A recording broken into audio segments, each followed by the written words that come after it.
You've tried to be the good man, attentive, available, kind. You answered her texts, listened to her stories, supported her dreams, yet somehow you always end up in the same place, standing on the outside of her desire, watching her give her passion to someone else. Why does your goodness make you invisible? Carl Jung once wrote, "Until you make the unconscious conscious, it will direct your life and you will call it fate." That's exactly what happens to the nice guy. He mistakes adaptation for love, compliance for connection, and then he calls his rejection bad luck, when in truth, it's his own shadow deciding for him. You've been told your kindness is your strength, but what if it's also your disguise? A mask built not from genuine compassion but from fear. Fear of conflict, fear of rejection, fear of losing the little affection you managed to get. You weren't wrong for wanting to be good, but somewhere along the way your goodness became submission, a silent contract. If I prove I'm worthy, she'll choose me. She never does.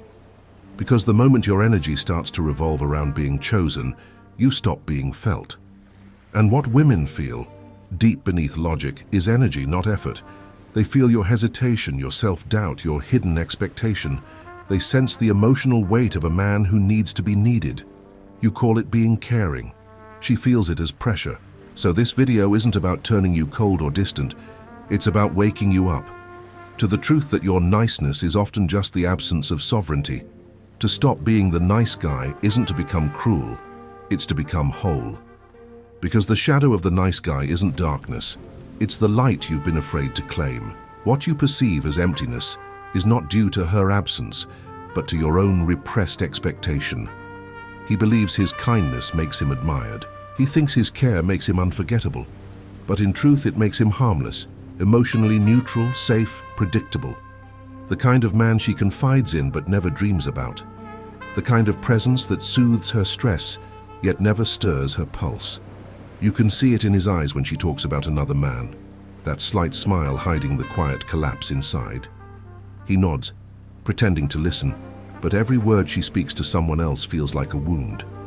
He tells himself he's being noble, patient, understanding. But beneath the surface, his heart is bargaining. He's not giving, he's negotiating. Every gesture, every favor, every late-night conversation is a silent hope. Maybe she'll see how much I care. But she doesn't. She can't. Because what she feels from him isn't masculine energy. It's emotional dependency disguised as gentleness. Perhaps amplified by the pressures of work or life, this need for external validation becomes palpable.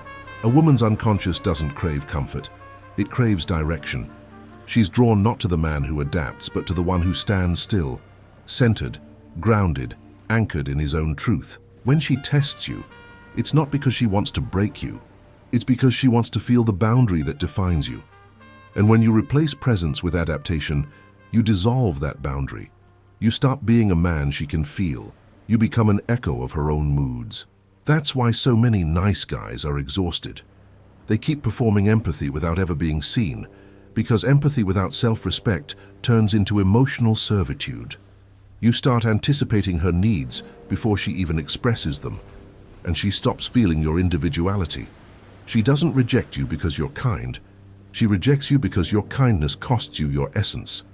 The irony is that your very attempt to please her makes you invisible. The moment your energy bends toward approval, your masculine polarity collapses. You become neutral.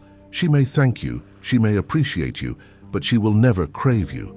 Because craving isn't born from comfort, it's born from contrast, from the tension between safety and danger, softness and strength, warmth and independence. That's the paradox of attraction.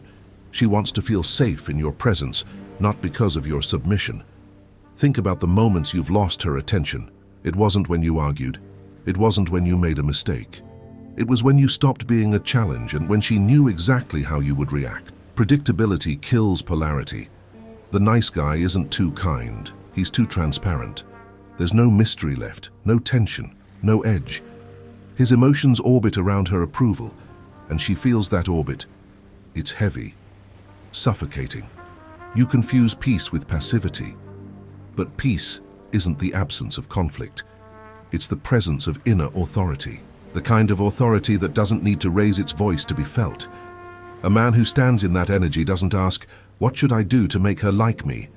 He asks, "What am I tolerating that keeps me disconnected from myself?" That's the moment when she feels something different. Not because you did anything new, but because you stopped begging with your energy. The feminine doesn't respond to strategy, it responds to state. When your presence carries no agenda, she feels it in her body. When you stop adapting and start inhabiting yourself, her curiosity awakens. That's the hidden truth about desire. It's not logical, it's energetic. She doesn't choose attraction, she feels it. And the man who doesn't need to be chosen is. You've spent years trying to be safe enough to be loved, but love was never the prize, respect was. Because from respect comes attraction, and from attraction comes connection. The nice guy fears losing love. The grounded man fears losing himself. That's the difference between adaptation and presence. There's a form of kindness that doesn't come from fullness, but from strategy. It's subtle, often invisible to the man who practices it. He believes he's generous, caring, considerate, but beneath every compliment, every favor, every text that starts with "just checking in," hides an unspoken transaction. Love in exchange for approval. Instrumental kindness is not love. It's emotional negotiation. It's the psychological equivalent of offering flowers with a price tag attached, invisible to the eyes, but heavy in its vibration. And women, even unconsciously, can feel that weight. You've done it without realizing. You stayed up late comforting her after another man hurt her, secretly hoping she'd see the difference between you and him. You listened, advised, waited, but what you were really doing was waiting for your turn to be chosen. That's not kindness. That's performance. In behavioral psychology, this pattern is called conditional giving. Giving with the unconscious expectation of return. And the moment expectation enters the act, the gift loses its purity. What once looked like care becomes a veiled plea. See me, choose me, validate me. Women may not articulate it, but they feel it. The tension in your tone, the subtle frustration when she doesn't reply fast enough, the way your generosity tightens into resentment when she praises another man. She feels the hidden contract and her body recoils, not out of cruelty but out of instinct. Desire cannot coexist with obligation. When she senses your acts are meant to earn something, the energy between you becomes transactional, and desire dies in transaction, because desire lives in freedom, in the sense that she chooses you, not because she owes you something, but because she feels drawn to your presence. This is the paradox that traps so many men. They think the more they give, the more they will be loved. But women don't fall for men who supply affection. They fall for men who radiate it, from self-sufficiency, not scarcity. Instrumental kindness is born from fear, fear of being unseen, fear of being unchosen. It's not generosity, it's survival. You're not giving her your light, you're offering your loneliness, hoping she'll heal it for you. And that's the root of the friend zone. She feels the emotional debt before it's ever spoken. She feels that if she accepts your help, she'll owe you affection. Her subconscious registers it as manipulation, even if your conscious intention is pure. This is why she keeps you close but never crosses the line. She doesn't want to hurt you, but she also doesn't want to pay the invisible emotional price your attention demands. Real kindness comes from inner abundance, when you give because you already have, not because you're trying to be filled. You can only give freely when you no longer need her response to feel valuable. Think about the difference. The man who gives to be liked is restless, calculating, subtly anxious. The man who gives because he's whole radiates calm. His energy says, "Take it or leave it, I'll still be fine." That is the energy of sovereignty, and that energy creates desire. Because desire is born from emotional contrast, her freedom meeting your independence. This is why women are drawn to men who don't beg for appreciation. Their attention feels clean, without agenda. Their presence offers without pressure. It feels safe but not dull, because their kindness doesn't hide a need. It expresses power. And that's the truth most men never see. Genuine generosity is magnetic because it doesn't try to control the outcome. It doesn't seduce through effort. It attracts through essence. Every act of giving carries a vibration. When it comes from fear, it feels heavy. When it comes from presence, it feels light.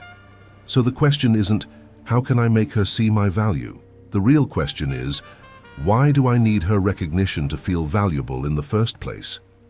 Because when you no longer need your kindness to be a bridge toward her affection, it becomes what it was always meant to be, an expression of your strength, not your emptiness. And when she feels that difference, something changes in her eyes. The same words, the same gestures, but a different energy, detached, centered, free. That's when your kindness stops being a negotiation and becomes a statement. I don't give to earn you. I give because I am full. And that's the precise moment when desire, once dormant, begins to stir again. There's always a moment in quiet, almost invisible, when something shifts in her gaze, when her laughter no longer lingers after your jokes, when her texts start to feel like polite replies instead of eager messages. You can feel it, but you can't explain it. The warmth that once lived between you starts to cool, and what was once effortless turns into a slow withdrawal. It's not your care that pushes her away, it's the energy behind it, the emotional hunger disguised as affection. You believe you're showing love, but what she feels is a subtle weight. You want her to feel cherished, but what she feels is your need to be wanted. In that instant, her unconscious recognizes the imbalance. You're no longer giving from power, but from fear. Fear that if you stop giving, you'll lose her attention. Fear that if you stop being available, you'll become irrelevant.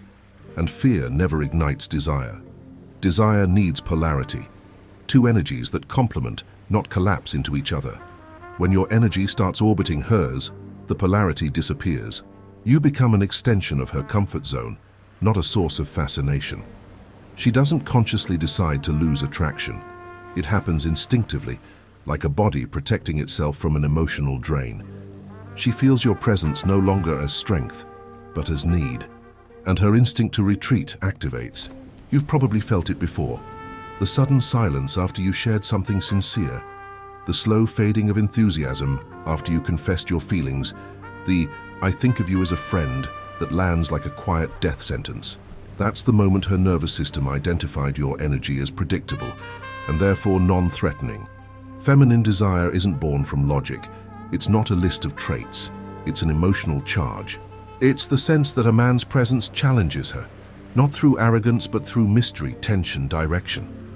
She needs to feel him anchored in himself, but when you approach her from the need to be chosen, you give away that anchor.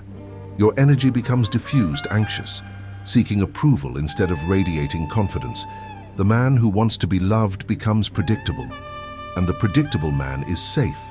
But safety without tension breeds indifference. That's the irony of modern dating. The more you try to make her feel secure, the less she feels alive around you. Not because she wants pain, but because her biology seeks contrast.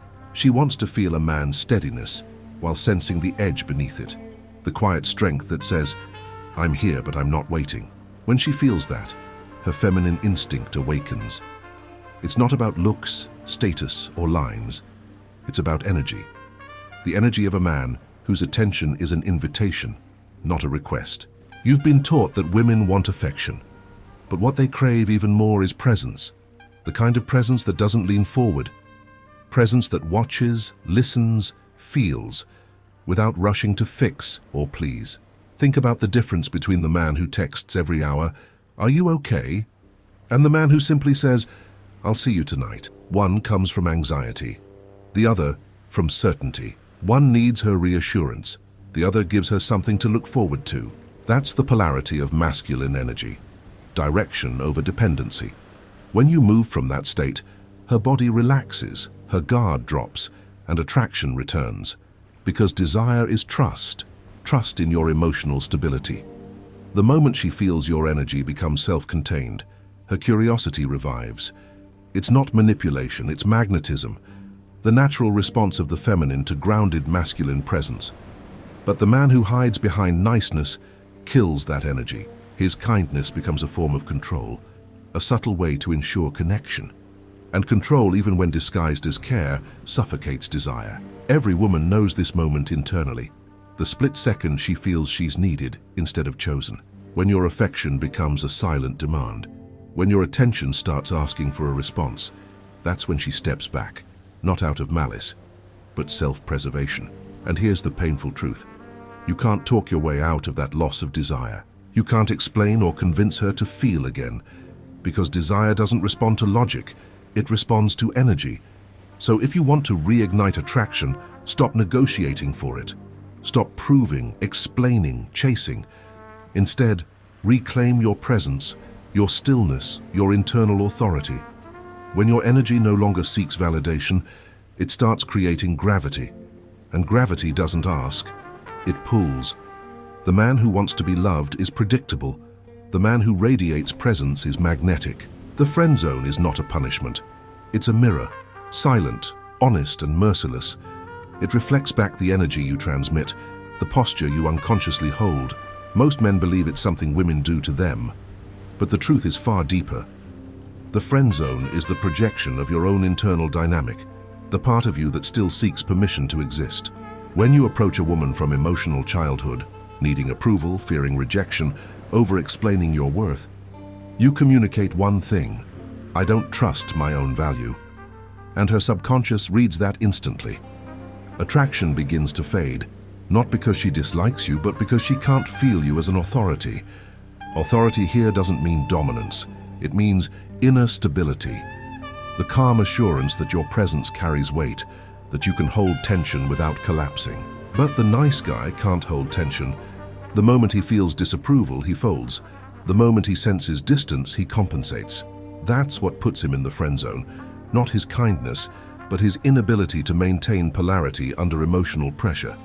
He becomes a comfort object, predictable, non-threatening. And yet this isn't about blame. It's about awakening. Because if you look closely, the friend zone reveals your shadow, the repressed parts of you that you've buried to be accepted.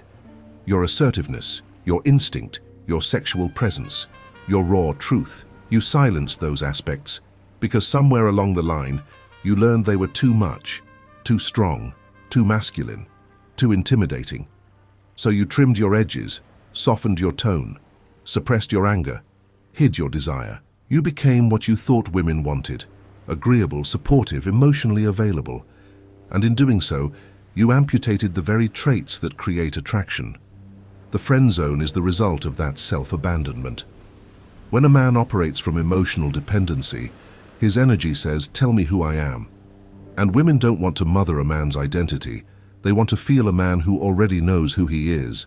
That's why the friend zone often forms with men who are too available. Not because availability is bad, but because it's unbalanced. It's offered without self-preservation. You give her emotional access without requiring reciprocity. You make her comfort your mission instead of protecting your own integrity. She feels that. She respects your kindness but not your boundaries. Take a moment. Where today did you say yes when your inner self said no?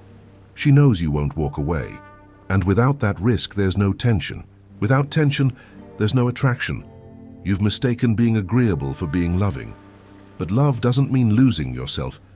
Love requires two whole beings, not one begging to be completed. Jung called this the loss of the masculine center. When a man disconnects from his inner axis, from the psychological structure that defines his identity, he drifts toward emotional submission. He becomes reactive, needy, easily manipulated. His worth fluctuates based on how others perceive him. And so the friend zone isn't rejection, it's feedback. It's the world showing you where you've abdicated your throne. Think of the king archetype, not as status, but as posture. The king doesn't beg for approval, he doesn't demand affection, he simply is. His worth doesn't need validation, it's expressed in every gesture, every silence, every boundary. When he gives freely, not to earn, but to express abundance. That's what women respond to on a primal level. That's why one man can speak a single word and be desired, while another speaks endlessly and remains unseen. The difference isn't words, it's energy. One radiates authority, the other broadcasts absence. You don't escape the friend zone by changing your words. You escape it by reclaiming the parts of yourself you've exiled, your instincts, your direction, your masculine gravity. Stop asking, what did I do wrong? And start asking, what What part of me have I abandoned to be accepted? Because when you stop begging for permission to exist, you stop being friend material. You become felt. You become a force.